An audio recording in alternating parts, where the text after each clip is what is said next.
Opa aí pessoal, tudo certo? Sexta de 3 no ar para análise, palpites e prognóstico dos jogos teremos hoje no dia 19/1 de 2023. Poucos jogos e mais do que isso, um jogo começa às 5 horas, partida entre Detroit Pistons e Chicago Bulls, que acontece em Paris, até por conta do fuso horário, esse horário diferenciado, independente de feriado nos Estados Unidos ou não. Por que eu digo isso? Porque é muito importante vocês ativarem o sininho de notificações para não perderem os nossos vídeos, principalmente nesses dias em que tem jogos aí com horários alternativos. Às vezes, o primeiro jogo do dia, em que você nem sabia que ia acontecer em determinado horário, pode ser o mais lucrativo.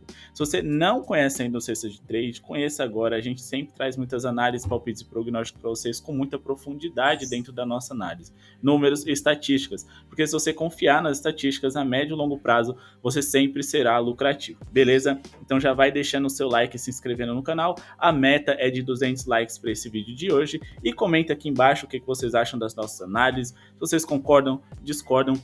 A gente sempre tenta trazer para vocês alguns pontos interessantes para vocês estarem investindo contra e a favor de determinada equipe, seja em jogador, em pontos ou vitória e handicap, mas a gente convida vocês para nos comentários também trazer um contraponto com argumentos e muita informação, porque vocês vão ajudar as outras pessoas. Também não se esquece, né, de conhecer o nosso grupo VIP, o menor preço do mercado. Chamem lá no WhatsApp, todas as nossas análises são mais aprofundadas lá, fazemos um filtro com as melhores seleções e mais do que isso, damos notícias de escalação, quem vai, quem não vai jogar e como isso impacta no resultado da partida. Beleza? Vamos aqui para a nossa primeira análise, Detroit Pistons e Chicago Bulls. Fato é que essas duas equipes vão jogar de certa forma fora de casa. Então eu acho interessante a gente fazer um filtro, uma análise em cima dos números dessas equipes como visitante. Acho um pouco mais justo porque é o mais próximo a gente tem para poder trazer de conclusões, né? E bom, a gente tem como visitante, né, a eficiência ofensiva do Chicago Bulls sendo uma eficiência ofensiva ali de médio nível, sendo a 14ª, mas acima de tudo a gente precisa destacar o quão ruim o Detroit Pistons é. Eles são o terceiro pior ataque de toda a NBA e eles são uma das 10 piores defesas. Com isso, dá para o Chicago Bulls vencer, convencer e pontuar bem, principalmente também porque se a gente for colocar como vitórias como visitante, a equipe do Detroit Pistons é muito abaixo da média, sendo a quarta pior de toda a liga. Não que o Chicago Bulls esteja muito distante, mas a gente tem total noção de que é uma equipe melhor, mais preparada e mais competitiva. Justamente quando eles enfrentam times mais fracos, eles deixam a desejar. Então não dá pra gente colocar um handicap tão esticado, mas dá pra gente acreditar que eles vão ferir a defesa do Detroit Pistons, que é ruim, e um jogo fora de casa, festivo, que certamente toda a torcida de Paris estará a favor da equipe de Jordan e companhia, né? Então dá pra gente acreditar na vitória do Chicago Bulls e também que eles pontuem bem, mas eu acho que o melhor a se fazer, pelo menos nesse primeiro momento, é essa dupla aqui. Mais de 109,5 pontos do Chicago Bulls e um handicap de menos 2,5, ou seja, eles têm que vencer por pelo menos 3 pontos de diferença e tem que fazer mais de 109 pontos. Acredito que isso seja bem possível, porque, como eu disse, é um jogo de um ritmo festivo em que as defesas não estarão 100% e, mais do que isso, o lado defensivo, principalmente do garrafão do Detroit Pistons, que já é ruim, pode vir desfalcado. Jalen Duren é dúvida. Nerlens Noel, seu reserva imediato, é dúvida. Amadou Diallo, que não é do garrafão, né, mas é um jogador importante ali para poder ajudar o Detroit Pistons a ser mais competitivo, é dúvida. E mais do que isso, Marvin Bagley III está de fora. Ou seja, dá para a gente chegar à conclusão que aqui a gente tem Marvin Bagley, Nerlens Noel e Jalen Duren, 3 jogadores aqui, né, de garrafão importantíssimos. Só o Isaiah Stewart estará em quadra, ele que vem jogando mais na posição 4, mas ainda assim não é um jogador que eu tenho muito apreço pelo basquetebol deles. E mais do que isso, né, a gente precisa identificar duas coisas interessantes, né, em relação a pontos do oponente por jogo. O Detroit Pistons é o segundo time que mais sofre pontos por partida de seus adversários, sofrendo 119,5 pontos por partida. Fora de casa, eles sofrem ainda mais, sofrendo 119,6 pontos. Mas o mais interessante é que eles sofrem muitos pontos no paint, no centro da defesa, um pouco mais perto do garrafão. Aquele quadrado pintado dentro da pequena área. É o segundo time que mais sofre pontos nesse setor e jogando fora de casa é o time que mais sofre pontos nesse setor. Ou seja, Nikola Vucevic, que vem jogando muita bola ali, né, jogador de garrafão, titular e um dos All-Stars desse Chicago Bulls, é a melhor indicação para hoje, mas também o DeMar DeRozan, que é um jogador que gosta do chute de média distância, também nesse setor é uma boa indicação. Então, se você quiser investir ali na pontuação do DeRozan e do Vucevic, desde que elas estejam próximos ali à média deles, é interessante. Mas eu vou ficar com essa dupla aqui, né, de vitória do Chicago Bulls e um over em pontos, porque eu acho bem interessante. Aproveitem que o Detroit Pistons está sem jogadores ali, né, pivôs titulares à disposição, e eu acho que o Vucevic, no fim das contas, acaba sendo a melhor indicação, até porque ele vive ótimo momento. Bora aqui para analisar Boston Celtics e Golden State Warriors. A gente tem dois times aqui que gostam da bola de 3, dois times muito melhor no ataque do que na defesa, mas o Boston Celtics tem muitas vantagens aqui. Além do mando de quadra, de eles serem superiores defensivamente, jogando dentro de casa do que o Golden State como visitante, eles têm um pouco mais de poder de fogo para ferir o centro do Golden State Warriors, que é a grande fraqueza deles, já que eles jogam com uma formação baixa. Não que seja fácil infiltrar na defesa dos Warriors, mas ainda assim, quando você consegue, você tem uma eficiência nos seus arremessos muito alta. Mas a gente precisa destacar o quão ruim o Golden State Warriors é fora de casa. O Golden State Warriors, né, tem a terceira pior defesa visitante de toda a NBA e ofensivamente falando, eles são apenas o 18º melhor, 17º, desculpa, melhor ataque da NBA como visitante, o que é muito pouco para você enfrentar o que é um dos melhores mandantes da liga e um dos melhores times também, contando com o possível retorno de seu segundo melhor jogador, Jaylen Brown. Se a gente for olhar aqui em vitórias dentro de casa, o Boston Celtics é o melhor mandante, o offensive rating, que é a eficiência ofensiva dessa equipe, também é a melhor, e no lado defensivo eles são a quarta melhor defesa, ou seja, eles têm muitas vantagens para poder vencer esse Golden State Warriors, que sim, se eles acabarem vencendo o Boston Celtics jogando fora de casa, eu não surpreenderia, não dá pra gente duvidar de Stephen Curry e companhia. Mas os números dizem que isso não vai acontecer. Se a gente pegar os últimos 20 jogos do Golden State Warriors como visitante, eles têm aqui apenas 5 vitórias. E dessas 5 vitórias, muitas delas contra times terríveis, como o San Antonio Spurs e como também o Houston Rockets. Então, dá pra gente tirar a conclusão de que de 20 vitórias de 20 jogos, né, você ter apenas 5 vitórias, e dessas 5 vitórias só 3 serem contra times de nível médio, ainda assim nenhum time de alto nível, mostra que sim, o Golden State Warriors não é favorito para essa partida, e mostra que também o Boston Celtics deva vencer. Então, a vitória do Boston Celtics é o meu primeiro palpite aqui para vocês, mas eu tentaria pegar essa linha no ao vivo pagando um pouquinho melhor. O Golden State Warriors minimamente deve ser competitivo hoje, e com isso a gente pode conseguir, né, pegar essa linha aqui pagando em torno de 1,50 para cima, que é o que eu recomendo. Agora, se você não vai acompanhar esse jogo, se você só quer investir e pular fora, né, descansar e voltar depois, menos 2,5 é o limite, não acho que muito mais do que isso possa ser seguro. Eu acho que o ideal sim é trabalhar no ao vivo, mas sim, o Boston deve vencer, deve ser uma partida bem pontuada, 240 é uma linha muito alta, mas eu considero justa, porém eu não vou entrar, porque eu vou estar fugindo dos meus métodos se eu ultrapassar ali de 232,5 pontos totais. Beleza?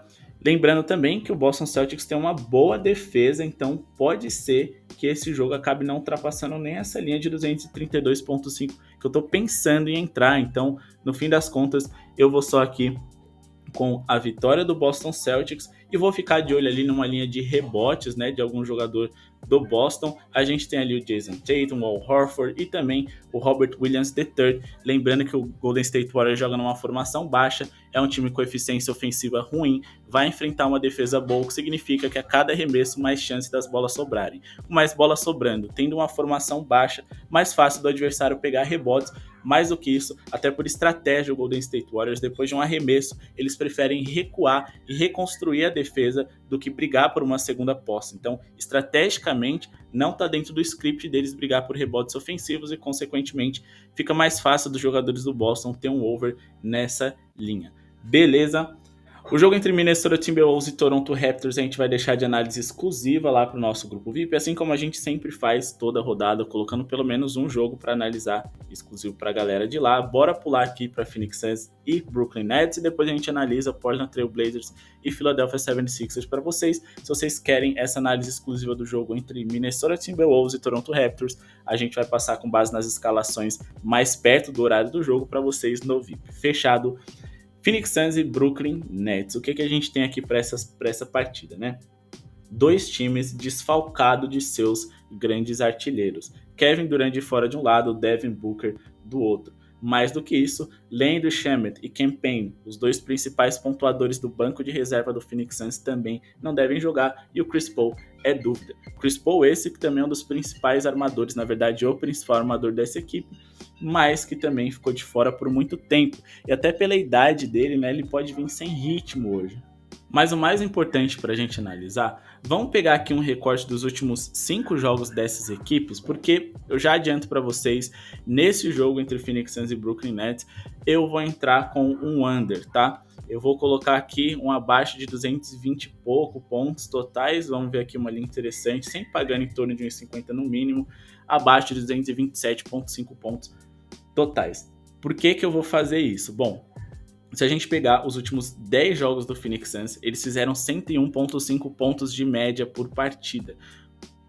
Uma média muito baixa, e eles se tornaram o pior ataque da NBA nesse mês de janeiro, fazendo vários jogos ali, né, abaixo dos 99 pontos e fazendo algumas partidas inclusive abaixo dos 90, o que é terrível. Já o Brooklyn Nets, eu fiz um recorte dos últimos 3 jogos deles, porque foi o período em que eles ficaram sem o Kevin Durant. E o que a gente pode observar? Que eles tiveram dificuldades de pontuar, marcando 99,3 pontos por partida, sendo que em 2 delas o Kyrie Irving estava à disposição e hoje ele é dúvida, pode sequer jogar. Mas por que eu estou destacando isso? Vamos pegar aqui principalmente o Oklahoma City Thunders e o San Antonio Spurs para poder destacar o quão ruim eles foram ofensivamente. Se a gente for pegar o Oklahoma City Thunders e o San Antonio Spurs, a gente tem aqui o San Antonio Spurs sendo a pior defesa de toda a NBA. E ainda assim, eles pontuaram muito mal. Desde o começo da temporada, eles mostraram uma dependência muito grande do Kevin Durant e do Kyrie Irving. E o Kyrie Irving, por mais que ele seja incrível, ele só vai ter estofo para carregar um time sozinho nas costas em momentos muito esporádicos. E se a gente for pegar aqui a defesa do Oklahoma City Thunders, ela é uma defesa de top 10 em toda a NBA. Isso é verdade. Mas se a gente for pegar o ritmo deles, eles jogam no segundo maior ritmo da liga. Ou seja, eles cedem muitas posses de bola para os seus adversários. Então, por melhor que seja a defesa deles, era para o Brooklyn Nets, né, ter superado aqui os 102 pontos, porque o ritmo do OKC é muito grande e o Kyrie Irving estava à disposição naquela partida em questão.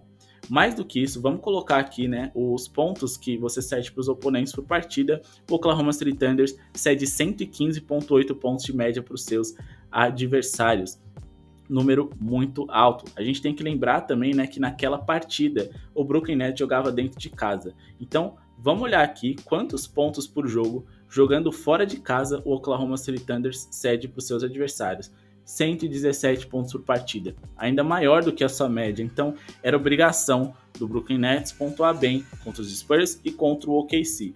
Não conseguiram, o que dá a gente a entender que sim, o ataque deles é falho. O ataque do Phoenix Suns também é falho. E a defesa do Brooklyn Nets foi minimamente eficiente nesses 3 jogos. Sofreram mais de 110 pontos para o OKC e 109 pontos para o Boston Celtics, é verdade. Mas repito, o OKC é um time de ritmo alto e o Boston Celtics é uma das melhores eficiências ofensivas de toda a NBA.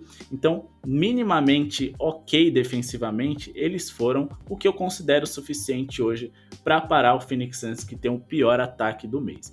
Então a gente tem aqui 2 ataques ruins, desfalcados de bons jogadores, e a gente tem defensivamente pelo menos um time muito bom. Nesses últimos 3 jogos, o Brooklyn Nets foi top 3 em eficiências defensivas. Então a boa defesa deles continuou lá, nada mudou.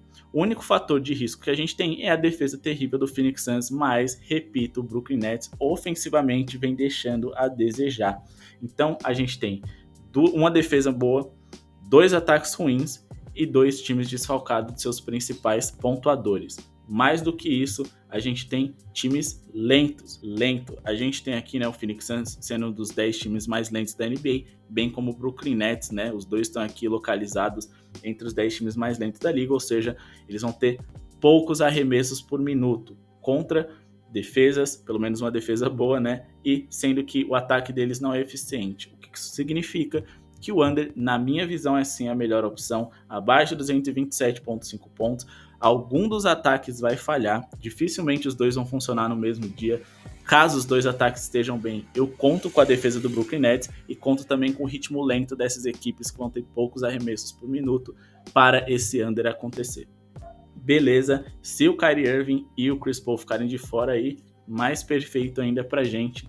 Vamos botar fé que eles também não joguem, porque vai ajudar bastante a gente.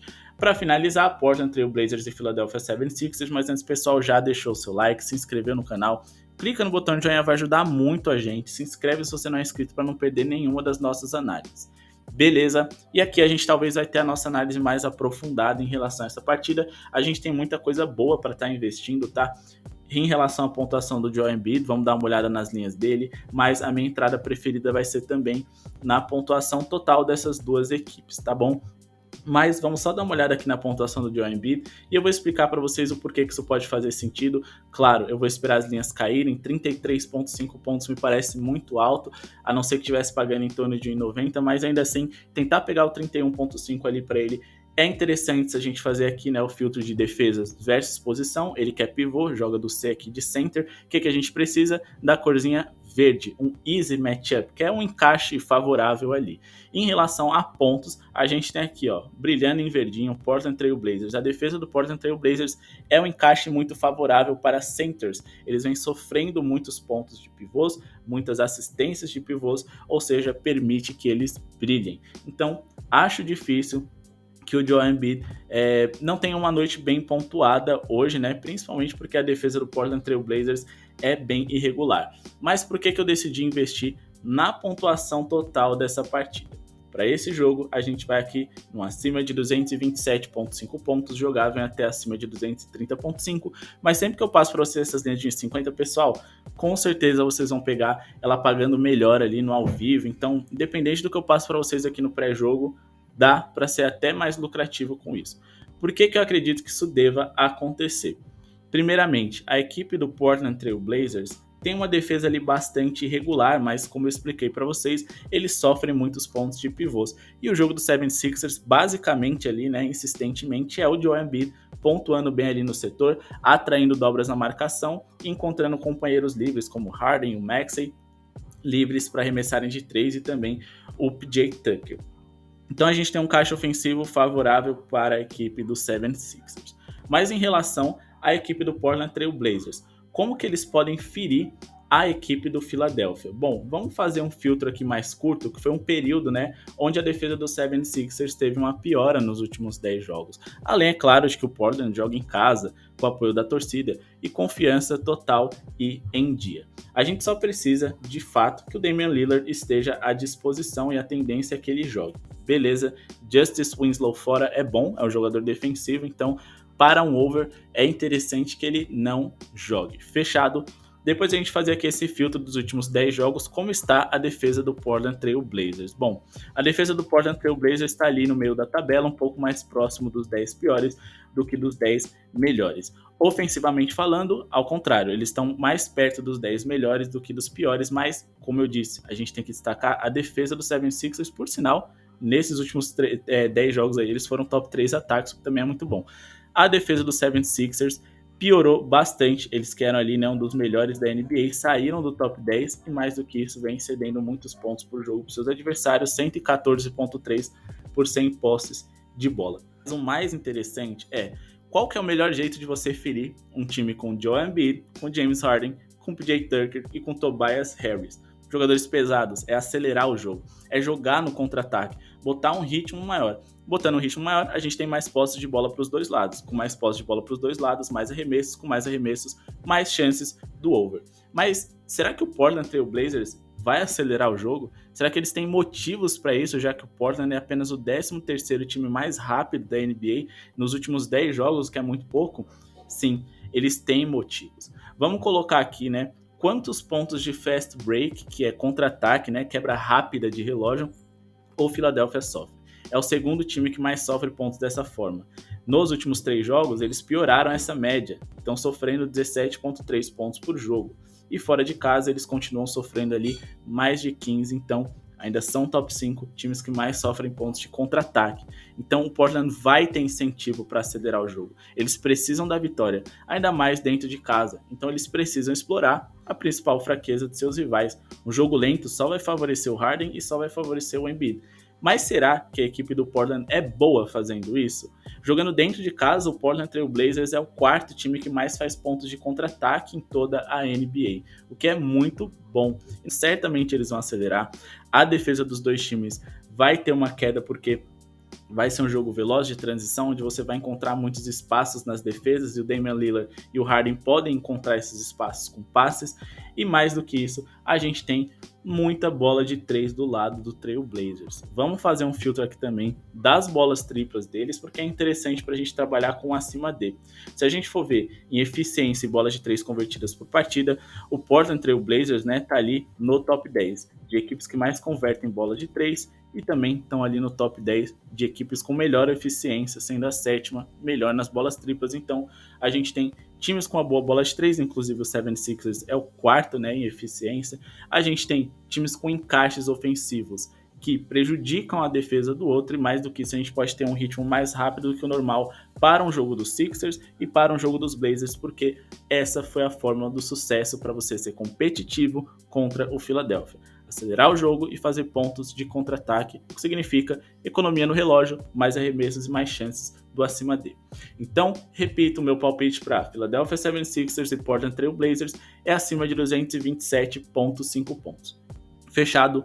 Bom, pessoal, esse foi o vídeo de hoje, a nossa análise. Não esqueçam de se inscrever no canal, deixar o seu like, ativar o sininho de notificações. Só fazendo retrospecto, a gente vai trabalhar no over no jogo dos Blazers contra o 76ers, no under do jogo dos Suns e do Brooklyn Nets. A gente vai trabalhar com a vitória do Boston Celtics e no jogo mais cedo a gente vai fazer uma dupla acima de 109,5 pontos, mais handicap de menos 2,5 do Chicago Bulls, e vamos abrir o olho ali para a pontuação em over do Nikola Vucevic. Fechado. Análise do Timberwolves e Toronto Raptors exclusiva do nosso grupo VIP, assim como um filtro com as melhores opções do vídeo e mais do que isso, muito conteúdo extra.